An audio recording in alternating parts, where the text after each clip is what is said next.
bago. Del.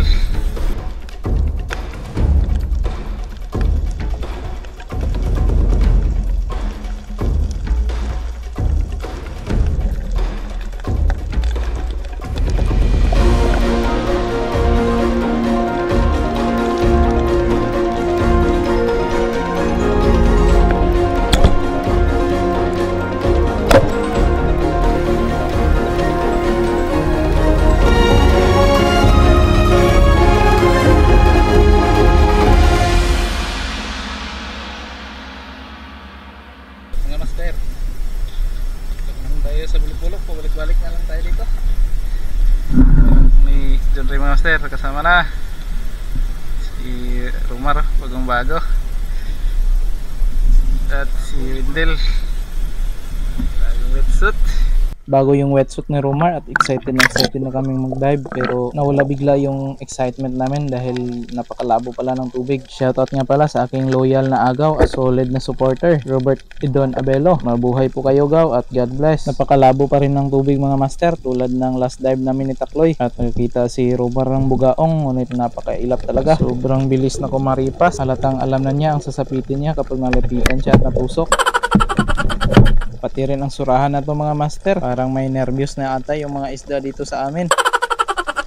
Pero hindi muna natin yung tinusok at papalikihin pa natin, pero ito tutusukin na natin to dahil hindi na ito lumalaki. Grabe mga master, sobrang labo talaga ng tubig. Ewan ko na lang talaga kung magkaisda pa tayo dito, dahil based on my experience, kapag malabo talaga ang tubig ay matumal talaga yung sampa ng mga isda, pati yung mga puso, dahil apektado kasi yung visibility nila at hindi sila nakakakita at nakakalangoy ng maayos kapag malabo yung tubig. Dahil kadalasan kasi sa mga pelagic ay naghahunt ng kanilang makakain tuwing gabi, at hindi sila makapag-hunt ng maayos kapag hindi sila nakakita at malabo yung tubig. Kaya tusok-tusok na naman tayo ng pwede nating pakinabangan at enjoy lang natin yung paglalangoy natin, dahil ito naman talaga ang primary reason kung bakit tayo nag-dive, para makapag-exercise at para na rin mag-enjoy at malibang. Para sa akin talaga mga master ay pinaka the best na libangan itong spear fishing, dahil napakaraming benefits na makukuha mo dito. Makakapag-exercise ka pa, malilibang ka na,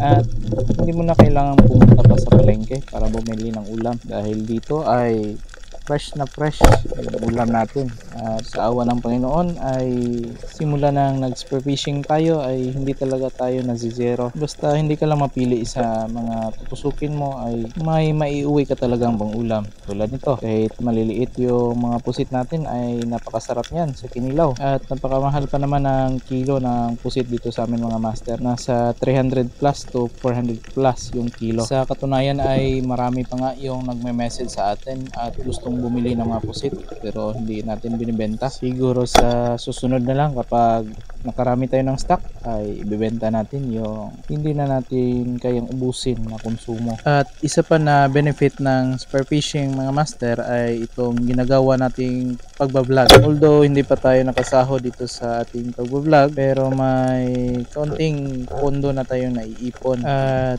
in God's will and perfect timing ay mawi-withdraw din natin yung pondo natin. Pero yung primary purpose talaga natin kung bakit tayo nagbablog ay hindi yung earnings, kundi yung documentation ng mga alaala at mga memories natin sa ating mga experiences sa ating spear fishing adventure. At darating yung araw na mapapanood natin to at sa ating mga future na mga generations, mga apo natin ay magkita yung mga adventure na ginawa natin noon.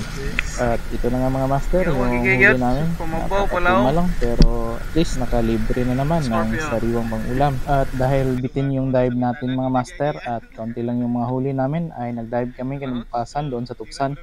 Balik na naman kami dito sa Tuksan. Ngayon kagabi mga master, sana makarami ngayon, kami lang tatlo. Salamat sa Panginoon at medyo malinaw yung tubig dito, pero dito lang muna tayo sa tabi dadaan dahil wala pa sa kondisyon yung katawan natin, dahil successive tayo nakadive ng 2 gabi. Nasanay na kasi tayong magpahinga ng 1 gabi na interval kapag tayo ang nagda-dive, pero dahil bitin tayo nung nakarang gabi ay kailangan natin mag-dive para makapag-up upload tayo at may mga adventures tayong maibabahagi sa ating mga solid na viewers at mga supporters. Kaya tamang tusok-tusok na naman tayo dito mga master at tinusok na rin natin yung parang lipti na ito. Bawal mo na yung mapili ngayon dahil dito lang tayo sa tabi dadaan at mas mainam na rin na dito tayo sa tabi dumaan dahil napakalakas din ng agos doon sa medyo malalim. Grabe mga master, parang baha talaga yung agos at salubong pa natin. Mamaya na lang tayo lilipat doon sa malalim kapag pabalik na tayo at magpapatangay na lang tayo sa agos. At dito mga master ay may natanaw tayo na parang may kulay blue doon sa butas. Pansin agad natin dahil parang umiilaw yung kulay niya na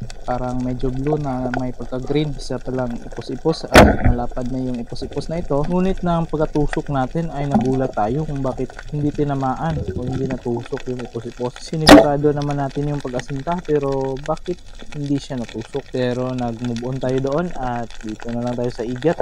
Tinusok natin pero malalakas din ang mga igat na to mga master at kapag nakapulupot sila ay kaya nilang punitin yung bahagi ng kanilang balat na natusok para lang makawala sila. Kaya kailangan mo talagang sentrohin sa pagpatama o pagtusok yung katawan niya para hindi siya makapulot agad. At sa puntong ito ay naawa na talaga tayo sa igat dahil napakarami na ng kanyang tama. Kaya sinintensyahan agad natin para matapos ng kanyang paghihirap. At pati yung Dragon Ball na ito mga master ay magkapares talaga sila sa gata kaya sinintensyahan na rin natin. Itong dalawang magkakasunod na natusok natin ay nakakatakot pero napakasarap talaga nito sa gata. Kumbaga perfect combination talaga silang dalawa. I mean silang tatlo pala. Hindi rin natin maipagkakaila na sobrang delikado talaga ng hito. Sobrang sakit talaga nito makatusok pero masarap din ito sa gata mga master. Ang technique dyan kapag gagataan mo ay papaksiwin mo muna saka mo lagyan ng gata. At ito pa, pwede na yung idagdag sa gata. Mas lalong sasarap yung sabaw ng gata natin dito kapag lalagyan natin ng ganitong crab. Diskarte lang talaga ang kailangan mga master at siguradong solve palagi yung pang-ulam natin. Ito mga master, pwede na itong pang-ulam pero hindi pa natin alam kung paano didiskartihan yan. At eto,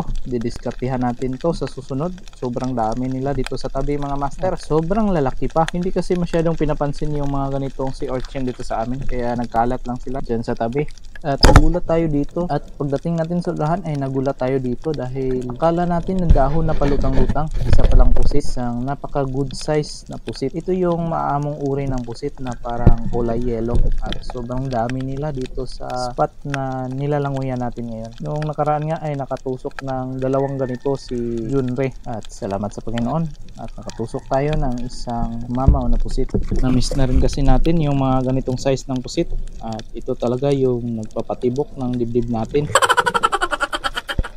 At dito na naman tayo sa part na may maraming mailap na isda at nakatusok tayo dito na magkasunod na 2 piraso. Buti na lang sa spot na ito mga master ay hindi masyadong maiilap yung mga mailap na isda o putian ang tawag dito sa ibang mga espiro. Medyo malapad yung pangalawang natusok natin mga master at salamat sa Panginoon. Medyo nakabawi-bawi na tayo sa dive natin na ito at pabalik na tayo mga master at unti-unti na tayong lumilipat dito sa malalim.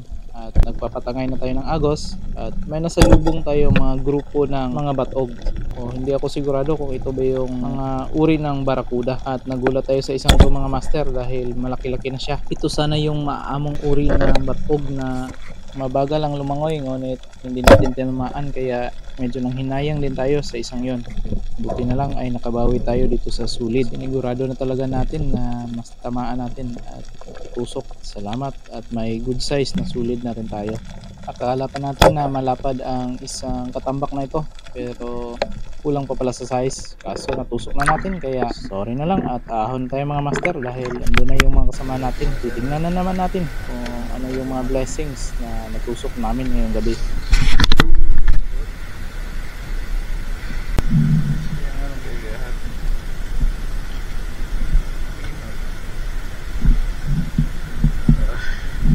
Sana ay nag-enjoy kayo sa ating adventure at kung umabot kayo sa bahagi ng bidyong ito ay maaaring mag-react, comment at share. Malaking tulong po yun para makagawa pa tayo ng maraming adventure. Maraming salamat mga master at hanggang sa muli.